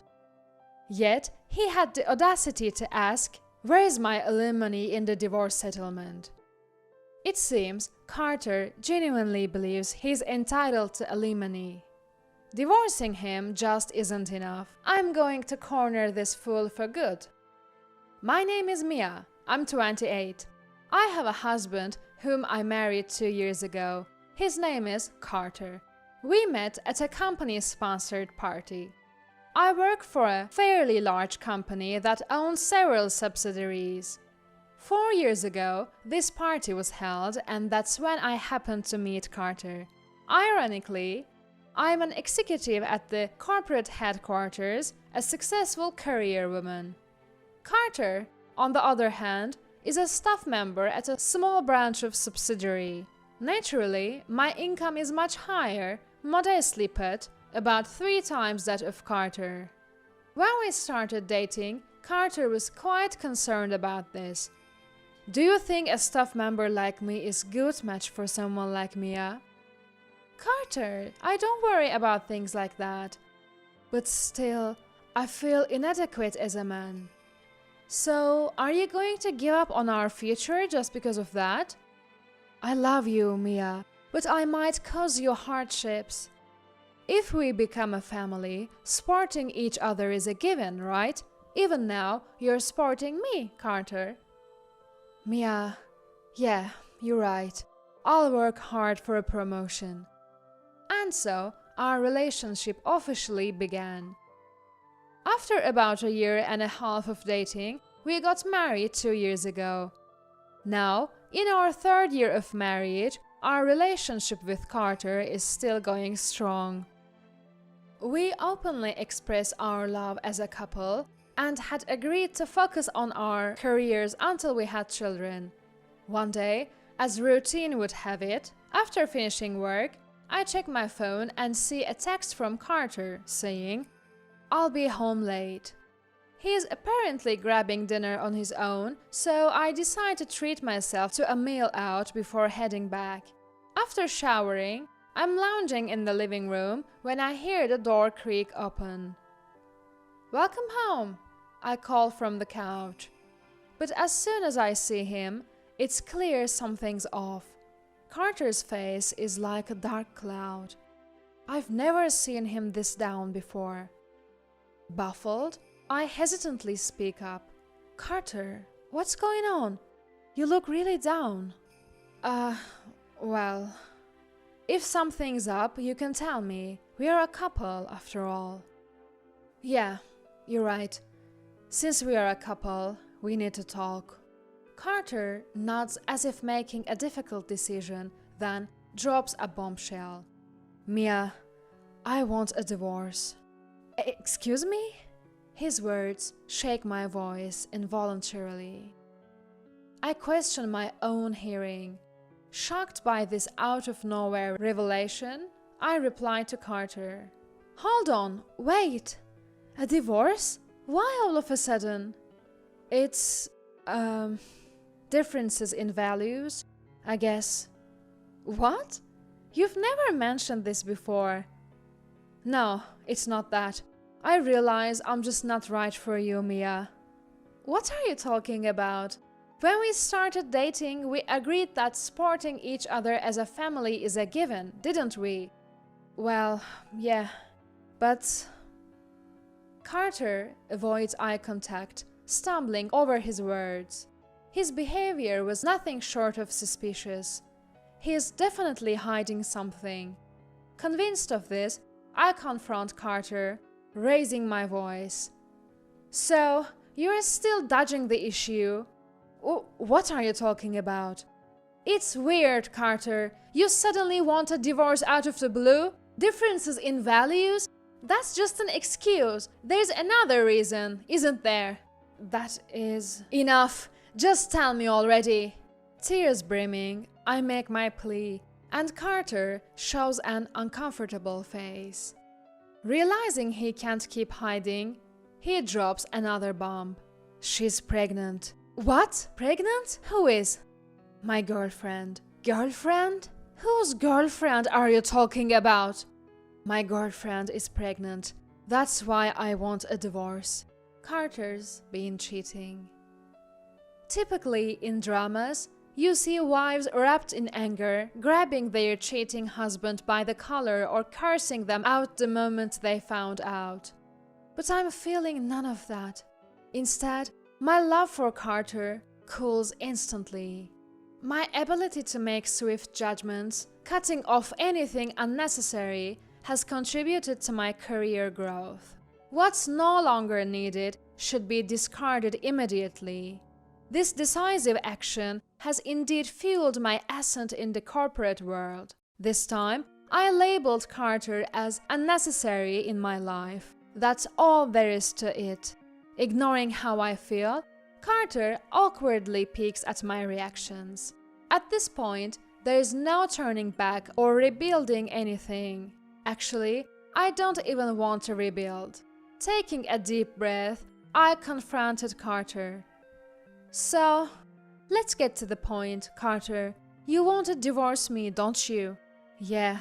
Kids need a father, and I want to take responsibility for my girlfriend and our unborn child. You can't even stay faithful to one woman, and now you're talking about responsibility? Don't belittle me. I truly love her. Fine, got it. Then let's divorce. What? Carter, surprised by my quick agreement, eagerly asked, Really? Oh, so he really wants to divorce me that fast. I felt a bit hurt, but honestly, it doesn't matter anymore. In my mind, Carter is someone I've given up on. We vowed to love each other, and yet he cheated on me within 2 years. On top of that, he got his mistress pregnant. I despise him. If anything, I'd rather be the one to call it quits. I found myself wanting to cut ties as soon as possible. In order to get this ordeal over with quickly, I snap at Carter. To speed things up, I'll agree to the divorce, but we need to sit down and talk, all three of us, including your mistress. My girlfriend too? Obviously. I'll start preparing to move out. Let's meet at a cafe near the station in a week, okay? Yeah, got it. Great, that's settled then. Now, leave. Carter widened his eyes at my words for a moment. Realizing he had no grounds for objection, he quickly began making preparations to leave. Afterwards, I cancelled the apartment lease and started looking for a new place. Carter spent the intervening week sleeping at his mistress's apartment. A week later, the Carter I met looked oddly refreshed. I rolled my eyes at the sight of him entering the cafe, arm in arm with his mistress, showing no sign of remorse. Without caring about my reaction, Carter casually spoke. Sorry to keep you waiting. Have you been waiting long? I wasn't waiting. You're 15 minutes late. My apologies. Evelyn left something behind as we were leaving the house. Oh, Evelyn is her name, by the way. The woman Carter had an affair with looked at me and gave a slight nod. I gestured for them both to take a seat and began talking right away. So, you're pregnant with Carter's child, Evelyn. That's why Carter and I are getting a divorce, right? Yeah, I feel bad for Mia, but it's for the child. For the child, huh? You make it sound noble. But in the end, it was just an affair, right? I get it. Okay. That's why I said I'm sorry. You did say you're sorry, but if you were truly sorry, would you waltz in here arm in arm and late? What does that have to do with anything? Weren't you the one who agreed to the divorce? It was becoming clearer. Carter didn't think what he did was wrong. But getting upset about it now won't change anything. The divorce is final. I just want to get it over with as quickly as possible. I sighed and extended my hand to Carter. Do you have the divorce papers?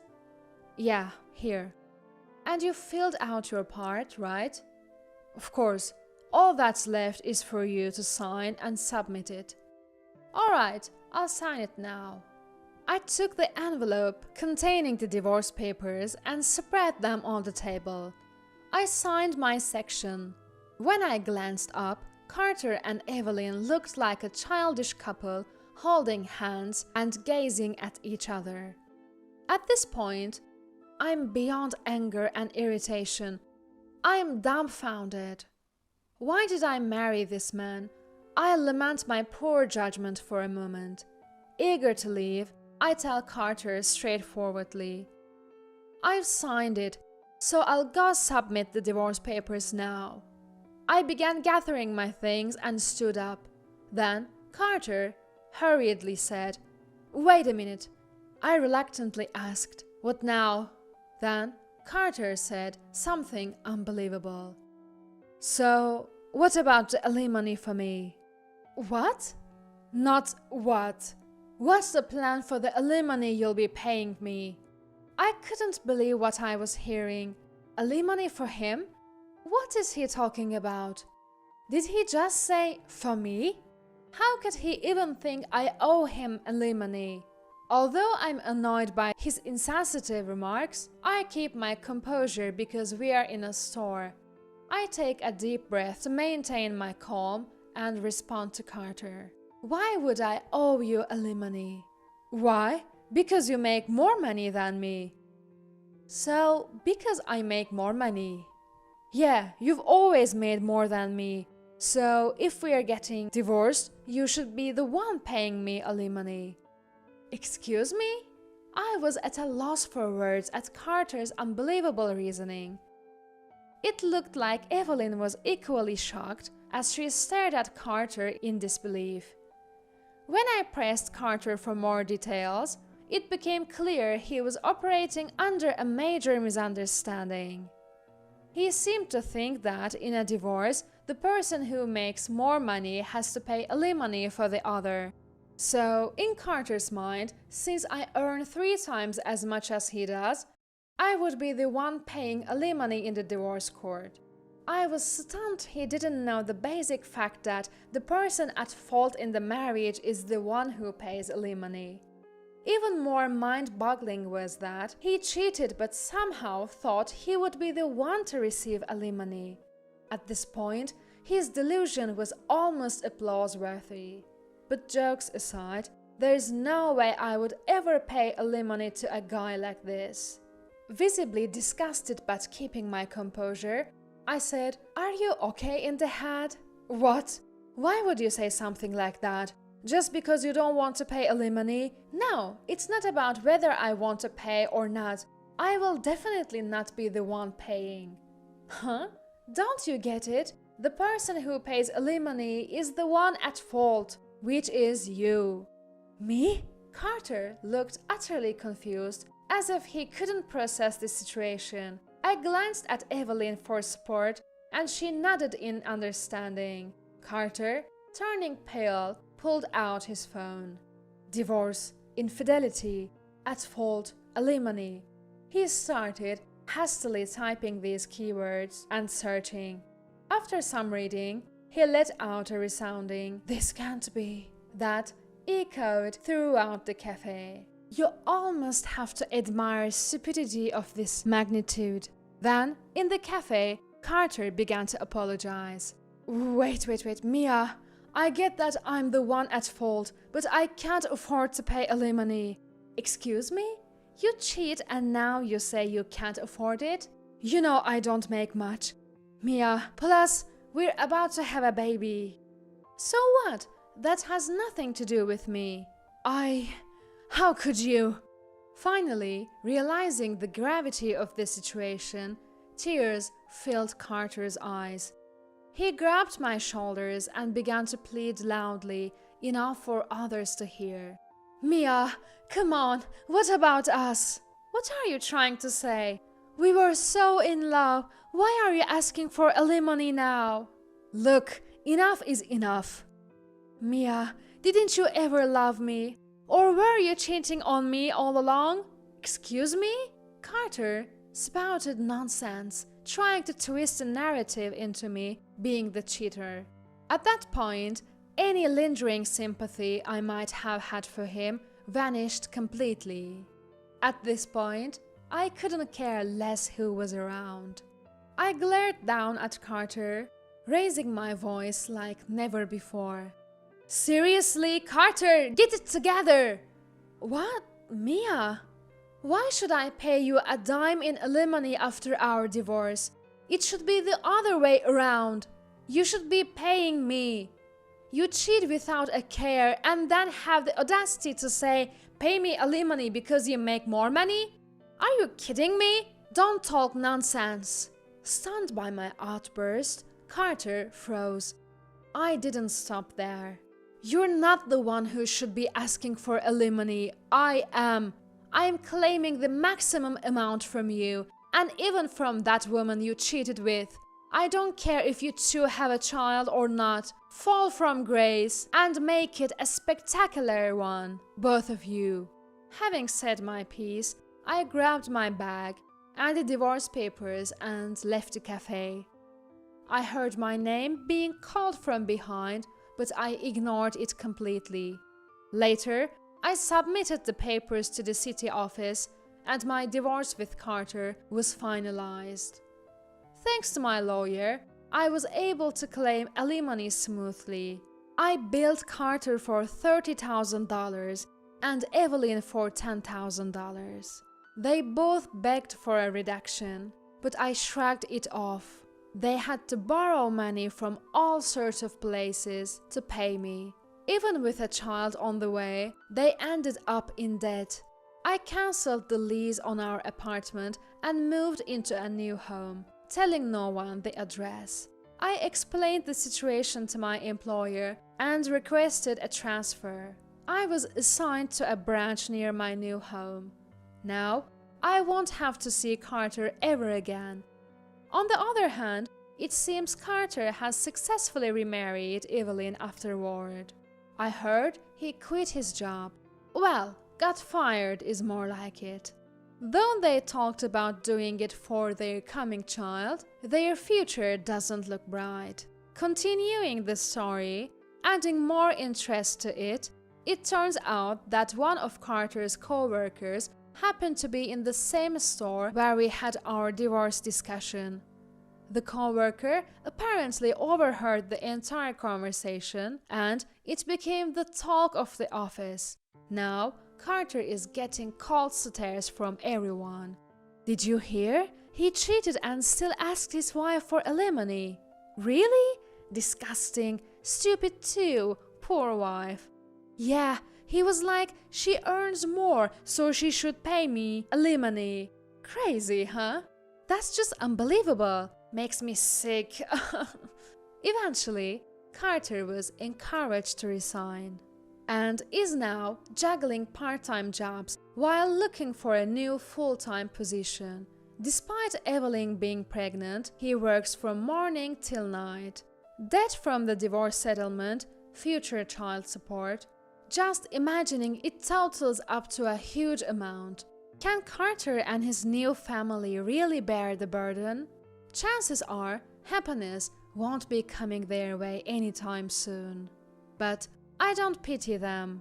They deserve to struggle. Though the divorce was a setback for me, I feel fortunate that it happened before kids were involved. From now on, I plan to invest both time and money in my own happiness. Guess what? I slept with the groom. With an energy that suggested she might follow up with a yay, Sue blurted this out. The room is in total chaos. I can see my parents at a nearby table, looking like they're about to faint. But contrary to the situation around me, my mind began to regain its composure. Hunter slept with Sue? No, that can't be. Because, well, I am Savannah, a completely average 28-year-old, graduated from an average university, working a regular job at a big corporation. I'm not a failure by any means, but I've always been, for better or worse, just average. Average in studies, in sports, in socializing with friends. I'm not particularly remarkable, nor do I have any standout features. That hasn't changed as I became an adult. I've tried hard, but I'm just average at work and at household chores. Come to think of it, my upbringing was pretty average too. Parents who are company employees, living a standard lifestyle. Even for university, I attended on a scholarship, and until recently, I was paying back a fixed amount every month. I'm not complaining, and I'm genuinely thankful to my parents for raising me this far. But the fact remains that my life has been nothing but average so far. On the other hand, my best friend Sue has led a life that's complete opposite of mine. Sue and I started at a company at the same time. We were placed in the same department, and since we were the only two women there, we became friends.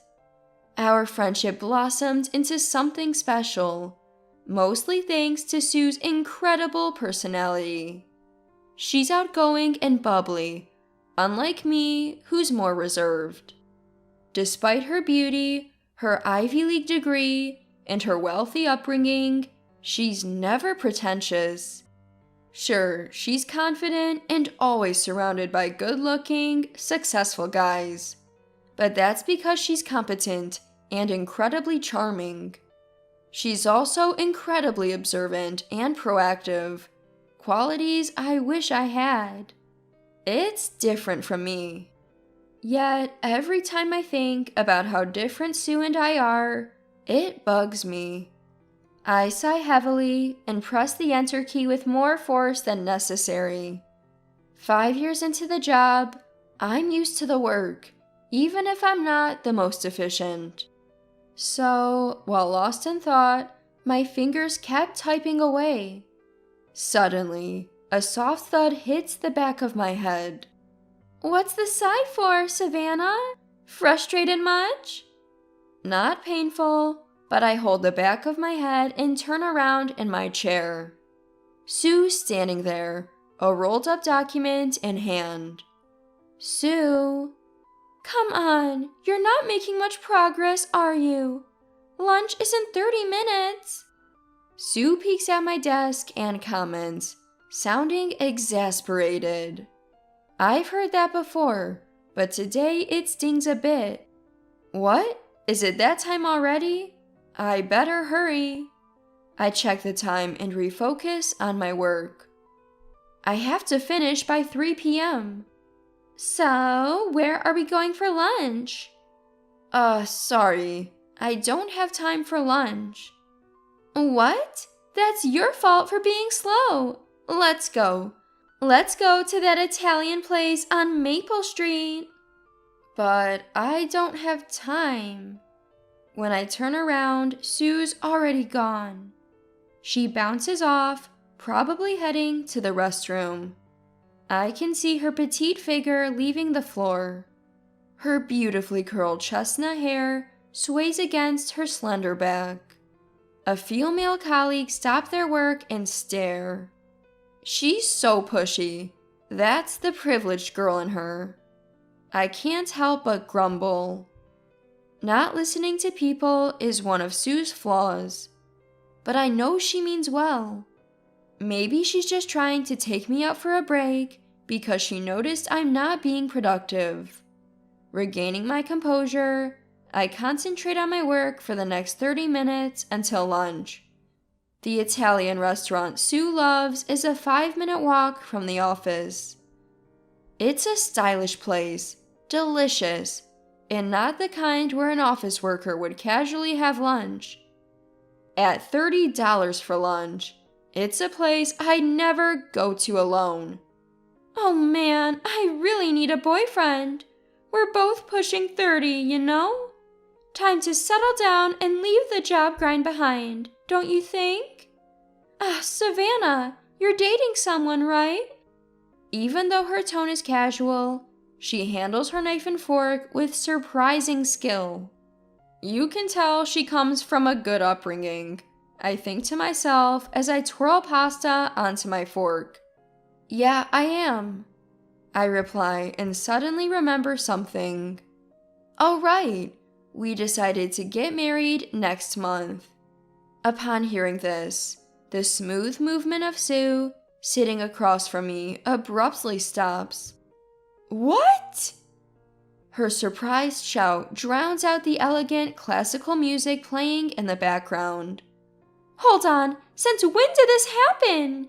You never told me! Well, he just proposed last week, and we haven't really had a chance to talk. Wait, what's your boyfriend like, Savannah? You never mentioned him before.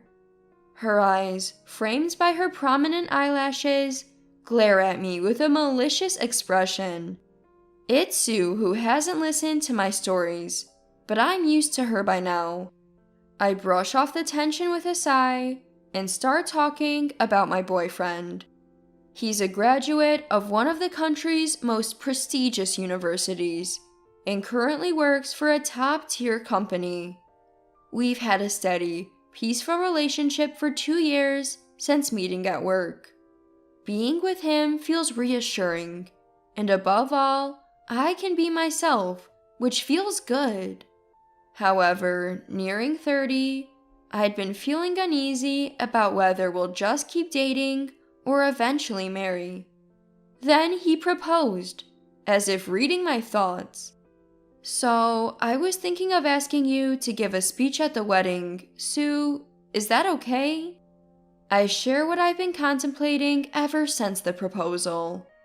She gives me a hesitant answer, but eventually agrees. I'm not surprised. Sue has a lot of pride. She probably isn't thrilled about being outdone by her best friend. Lost in thought, I don't notice her face tighten. Finally, the day of the wedding arrives. Before the ceremony starts, Sue pops her head into the dressing room. Congratulations, Savannah! The stunning beauty, outshining even the bride, walks into the room with a smile. My husband Hunter is there, so I take the opportunity to introduce them. Sue, thank you. This is my husband Hunter. Hunter, this is my best friend Sue. Nice to meet you. I'm Hunter. I've heard a lot about you from Savannah. Thank you for being here today. Hunter smiles warmly at Sue and bows his head. Nice to meet you. I'm Sue. Look at you, Savannah. When did you snag such a handsome guy?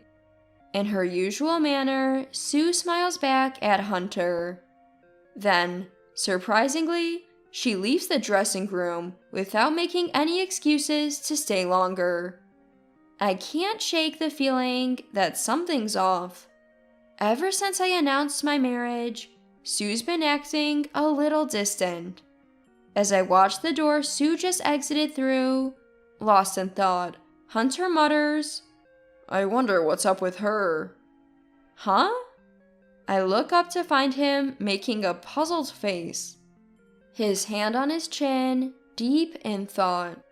Asking what was on his mind, he mentioned he also felt a little uneasy around Sue.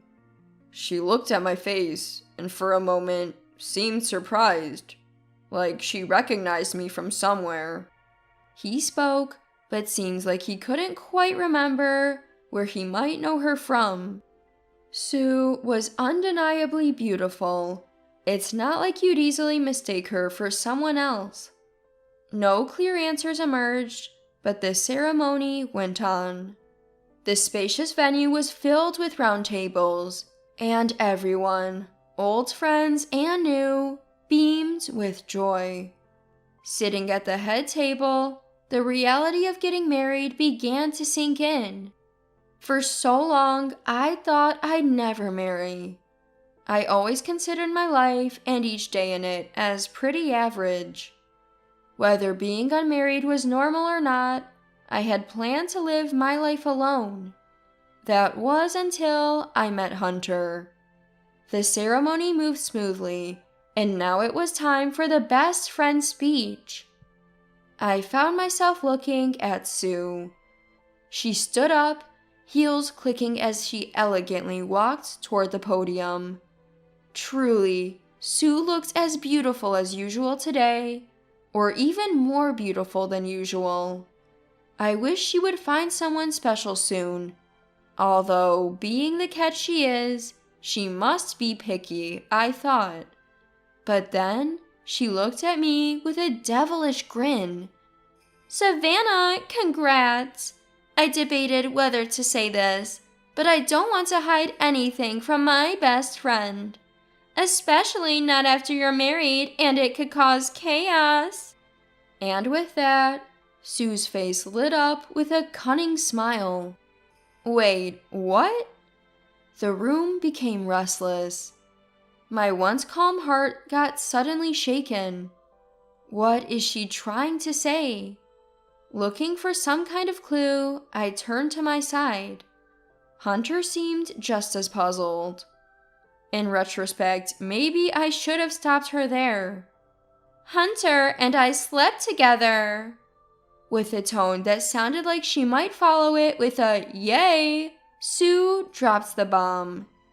Chaos erupted. Hunter slept with Sue? That couldn't happen. Sue, what are you saying?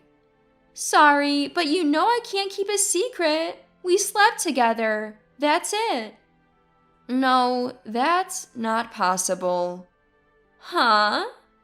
Sue's beautiful face distorted into a snide smile. But it was far from beautiful. Because my husband is... I'm gay. Our voices overlapped. What? Sue's dumbfounded voice was perfectly captured by the mic. The room went into an uproar, making it impossible to know who said what.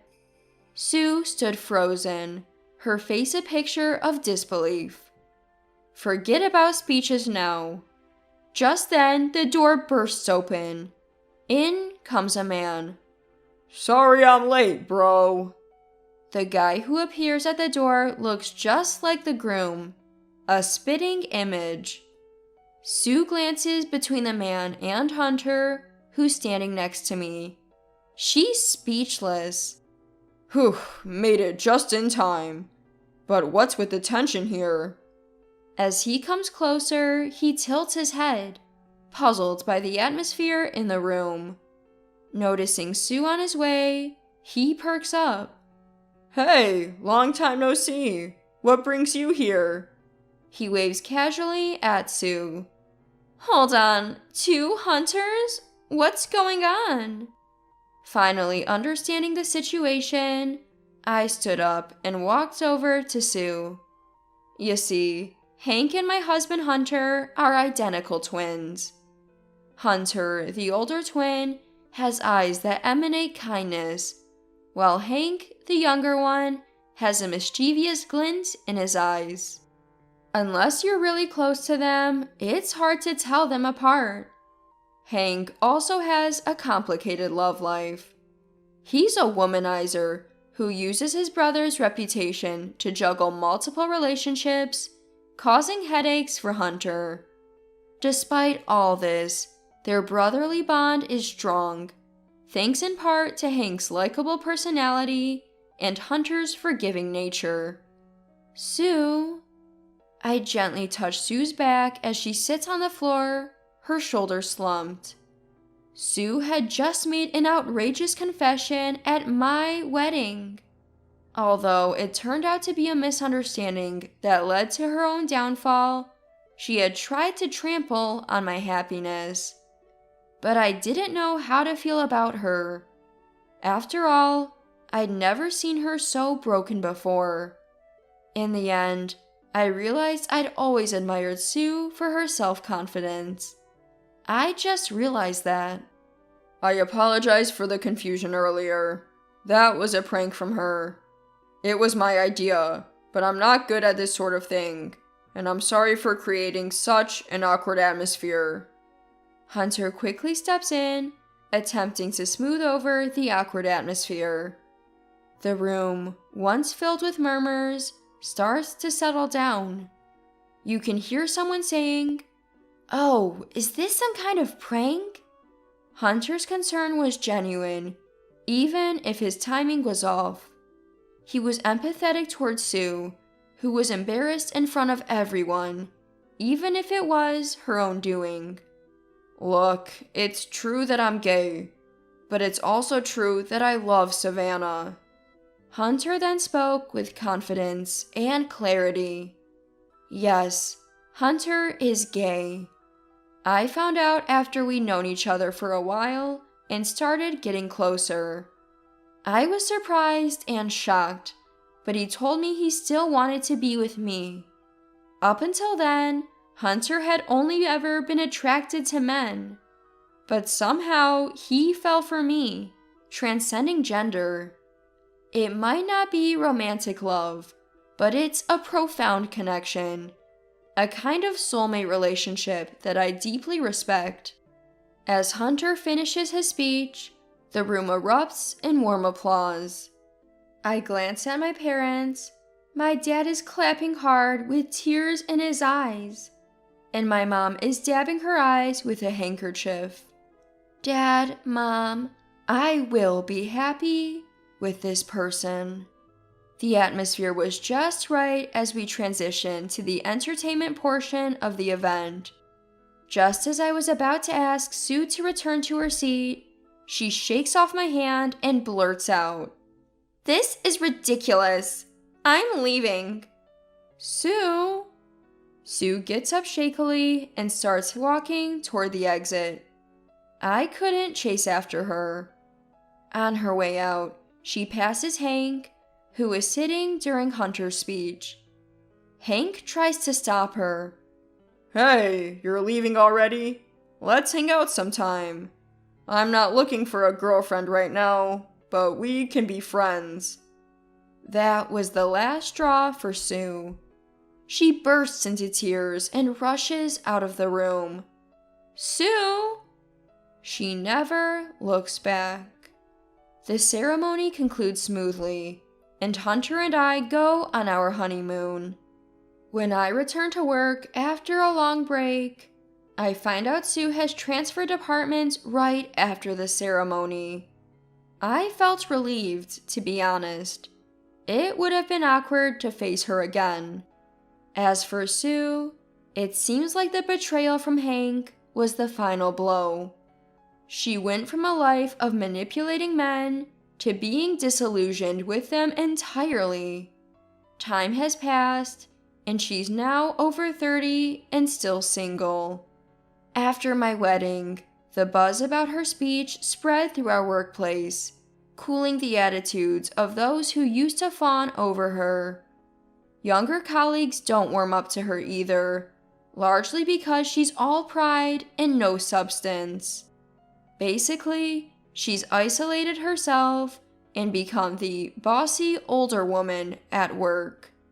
As for me, I've lost touch with Sue since my wedding, but I'm happily married to Hunter and still working. Sure, we have separate bedrooms, but our hearts are definitely in sync. I can proudly say we're each other's one and only. Marrying Hunter opened my eyes to what true love really is. Every day is so filled with happiness. It makes me wonder what I was so unhappy about when I thought my life was just average.